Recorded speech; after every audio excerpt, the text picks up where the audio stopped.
Art enables us to find ourselves and lose ourselves at the same time.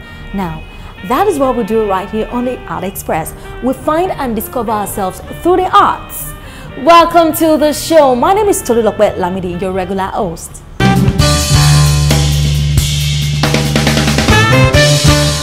Today on Gallery, we take a look at Durodola Yusuf, a Lagos-based Nigerian artist who is a graduate of the Department of Fine and Applied Art from the Federal College of Education. Now, Durodola is a versatile painter, experimentalist, and performing artist. Durodola Yusuf is a versatile painter, experimentalist, and performance artist. Durodola Yusuf is a Lagos-based Nigerian artist. He graduated from the Department of Fine and Applied Arts, Federal College of Education Technical, Akoka, in 2006 as a painter and graphics artist, and later proceeded to the Department of Creative Arts, University of Lagos. Durodola has participated in over 25 group art exhibitions and won first prize at National Award Federal Ministry of Education Arts Competition, first prize at Logo Design Competition, FONADEB, first International Convention on Art and Development Society of Nigerian Artists, Stamp Design Competition, South Africa World Cup 2010, and Nigeria at 50 NIPOST, Stewardship Award SNA, Lagos Chapter. He made history when he became the Guinness World Record Achiever, largest painting by number for Ecole de Desert, Lagos, Nigeria. My name is Durodola Yusuf Olaniwaju. I'm from Oyo State, Ibadan. I graduated from Federal College of Education Technical Akoka. This is one of my paintings, and I first created the background, which looks like a textile pattern. Then from there, I sketched my image. I first and foremost do it in black and white. Then I started applying oil pastel on it. So, and that is how I process my painting. If I'm to create a pattern, a textile pattern at the background.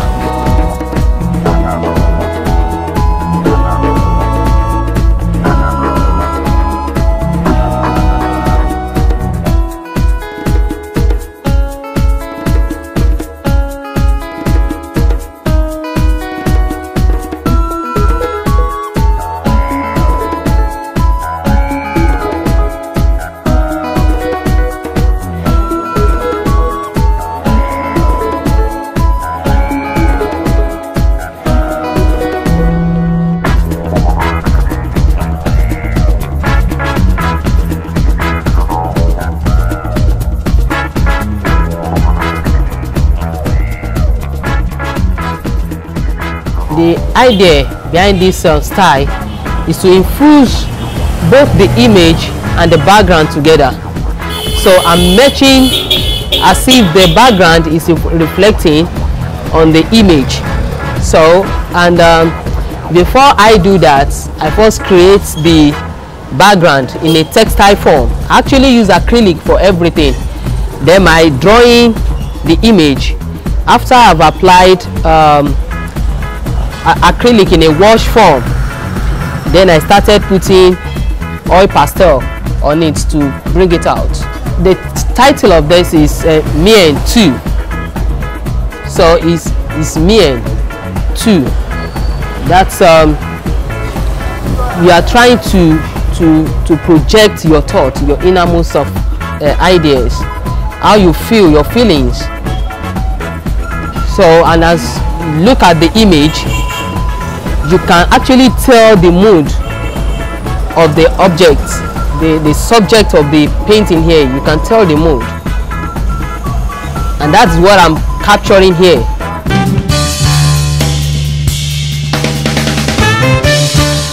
You're still watching the Art Express. Now, today on Living Art, we will be talking about flowers. Do you know flowers have meanings? Let's find out. Flower pot ideas all come with their own purpose, bringing practical and decorative crafting to your space. Historically and still to a significant extent today, they are made from terracotta, while some are now often made from plastic, wood, stone, and sometimes biodegradable material. When it comes to floral arrangement, we are all for thinking outside the box, because sometimes you just have to bring back the masterworks with flower pots. Interior design is an art as well as a science. But truth be told, I would say interior design is 70% art, in that the way each individual expresses or interprets a space is different. So what is interior design? Interior design is the practice of designing, scheduling, putting together of a given space for a fee. Yeah. And so it has a lot to do with form and functionality, you know. And if it's got to do with form, it means it's art.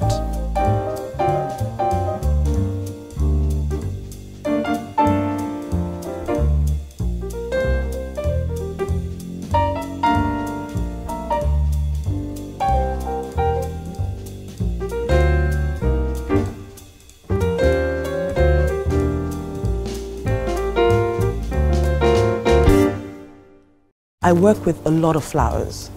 Flowers define spaces. Flowers have meanings. They convey hidden connotations. And so you've got beautifying flowers. You've got flowers that pass a message, and the message could be that of a sympathetic one. The message could be that of emotions like love and joy. There are certain flowers that are appropriate to be given to those who are grieving. There are appropriate flowers to be used as table decor for weddings. But sadly, there is the misinterpretation of flowers, you know.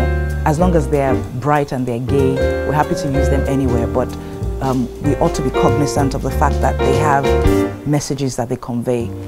Flowers can also be used to scent spaces.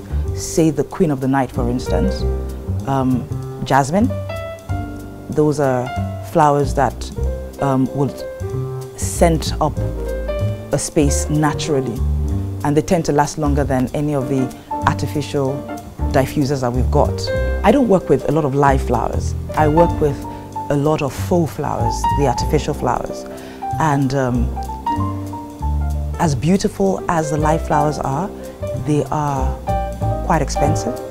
For those who love flowers, imagine having flowers in your living room, imagine having flowers in your dining area or your bedroom. And those are the appropriate areas to place flowers. Having to change them every time they wither or they wilt is an extremely costly expense. Artificial flowers may not give you the fragrance, the scent that the natural ones will, but the expression, I mean, these days, artificial flowers are made to look almost as delicate as the natural flowers. What gives artificial flowers away is usually the stem. Yeah. And so usually stems are embedded in vases or planters or pots. And so pretty much it is the gay, intricate, delicate, beautiful piece that attention is meant to bear on. This is poppy. Poppies are very British. Poppies symbolize eternity. They symbolize death. They symbolize anyone you want to show some sympathy towards. Yeah, so for anyone decorating a burial site, for anyone who's recently lost a loved one, these are the appropriate kind of flowers to give. Sadly, for those who know the meaning of poppy, imagine if poppy is represented to someone who is ill and given to someone on a sick bed. You see how it's quite important for us to know what these flowers and the messages they convey, because having known that poppy is symbolic to death, you're pretty much passing a very negative message. All right, so that's for poppy. This is a floor pot I quite like, and in it is a very large yellow rose. Roses are very popular around the world, and incidentally, it's one flower that the different colors of the flower have different meanings. Yeah, so the red rose is love, affection. The white rose is friendship. Yeah. There are special roses that you give on landmark birthdays, for instance. There are flowers that you give on special occasions like Mother's Day. So there are roses that are given from children to parents. You know, there's a certain color. Yeah. But I'm happy to receive any type of rose. Okay, so this is a bunch. It's called the bunchberry, and the bunchberry is exaggerated here simply because it's artificial. This is made of wire gauze, and it can come in metallics, it can come in matte finishes, yeah, and very low maintenance. I mean, it's understood that to clean artificial flowers, the cold compress of the ladies' blow dryer is like the best way to lift dirt off flowers. This is carnation, and also comes in a variety of colors. It's very long stemmed, and it's one of those flowers that the stems shouldn't be hid. Yeah. What we did here was to add some color to the vase, and that is typically what a decorator would do. Anything to enhance the look of the piece. It's simple, it's elegant, it can work in a corporate environment, it can work as a table, the table setting of a dinner party, it can work in a bedroom, it's versatile and multifunctional. That is a planter, and it's an outdoor container. It can be used on a veranda, it can be almost life-size, it can be really tiny, but the point is, it is not your typical planter. Yeah, so imagine this bicycle arrayed on the curb of a home. It looks really nice. And in there is artificial plants that appear to be creeping with ferns around them. Also low maintenance, soft soap and water can take care of this.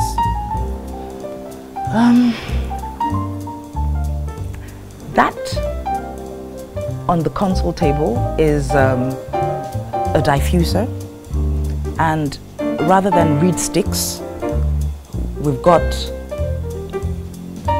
a delicately intricate representation of a flower, right? That soaks up the oil and then diffuses it into the atmosphere. So I guess that's it. So we've got the dahlias, we've got the sunflowers, we've got the tulips. There are a variety of flowers that can be used.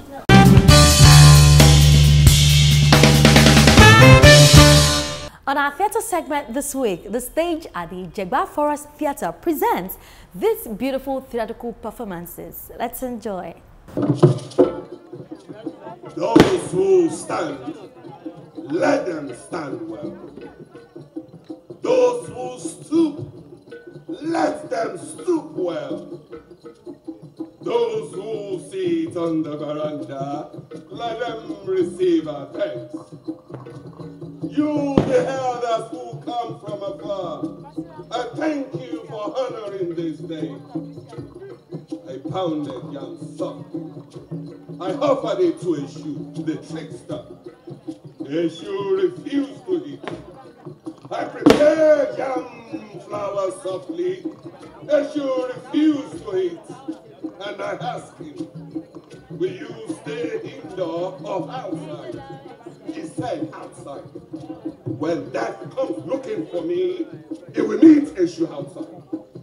When disease comes looking for me, he will meet Eshu outside. But if a child comes looking for me, he will meet me in my room.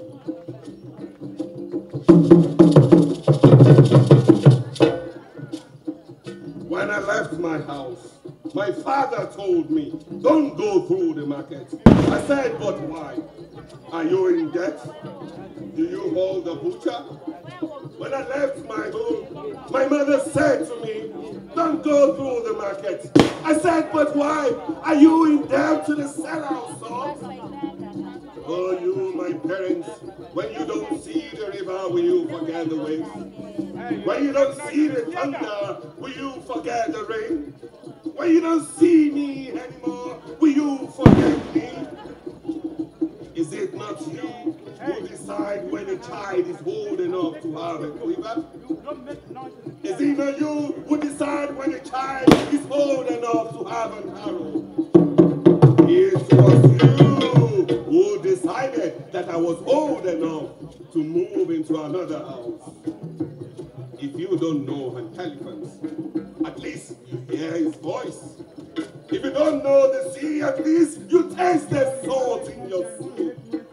If you don't know me, don't you hear my voice?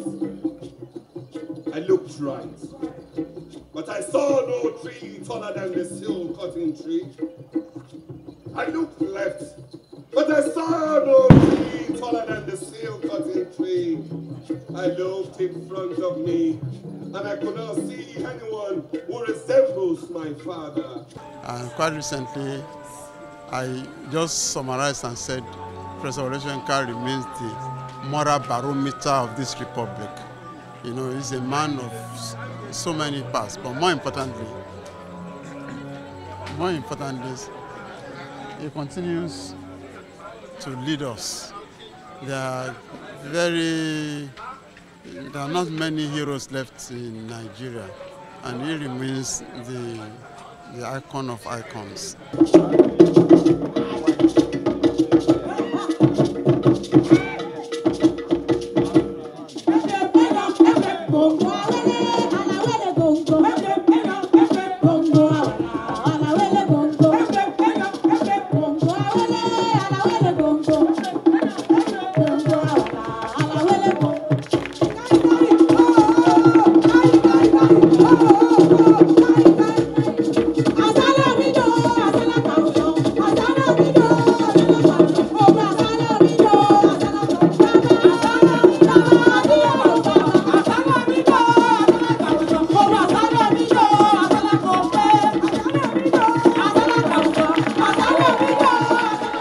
Teju Karim is my name, and we're privileged to be the organizer for Wole Soyinka International Cultural Exchange, which started some 7 years ago.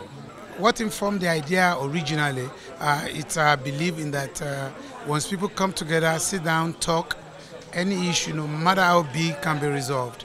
When you talk about it, you understand each other, and then respect each other. We believe that strongly, and we know cultural divide can be a big issue, religious divide can be a big issue, you know, philosophical divide can be a big issue. But once you sit down, regardless of our differences in religion, in culture, in principle, and we can understand each other and we respect each other for what we are, That is what the program set out to do. And we have chosen no other date to celebrate and do that than the date where one of our own, Professor Wole Soyinka, the fourth African Nobel laureate of literature, was born.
My name is Lilian Amaluko. I'm an actor and a film producer. Professor Soyinka is an icon, a global citizen, and a proud son of Ogun State. Is it in your Lagos about the expressway? And don't we have enough bottles? You know, with bottles we can always provide employment for all those boys, and they can fill it, and they can get out.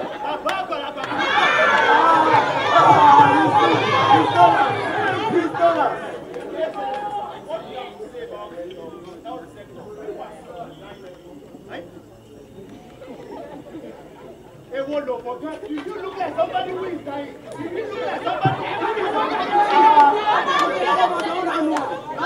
about electricity in our country? Come again, Jare. I said, what can you say about the state of poor power supply? Our electricity. Have I not brought in enough generators? You know, Tamoku, Tataku. I'm a president. I just employed a mathematician from Lagos as the new minister for power. You know, he has power. And he already told you power belongs to God. Well, I think actually, you know, the same words, I'll be lazy, the same word will do for him too. It's quite unique. It's unique even in the sense that people will gather around him and pull together such, I mean, this has been an amazing evening, a mixture of academia, panel discussion, drama, music, dance. I mean, just a complete mixture. And yet, you know, these are some of the things that I think are missing from Nigerian society. But it happens because Wole Soyinka is the catalyst. Somebody like that attracts the creatives, some of our most imaginative and energetic people in society, and they put together something like this. And for me, something like this is worth, you know, I don't know what it costs to put it on, but it's worth for the audience and for the people who attend it. It's priceless.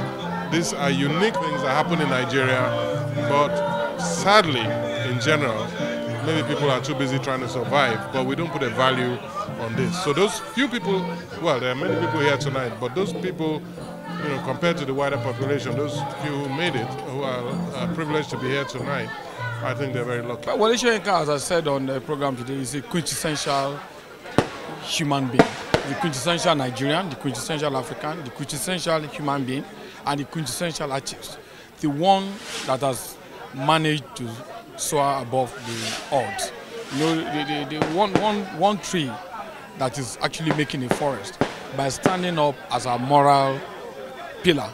Everybody is looking up to Soyinka because you can't trace any corruption to him. You can't trace any of our political corruption, economic corruption, or moral corruption. You can't trace it to him. So the man has remained stable the way he has been. He's been a pillar and he remains a pillar.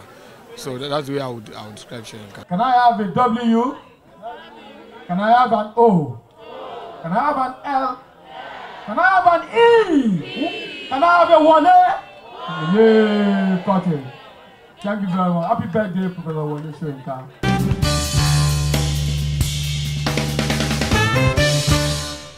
Art speaks where words are unable to explain.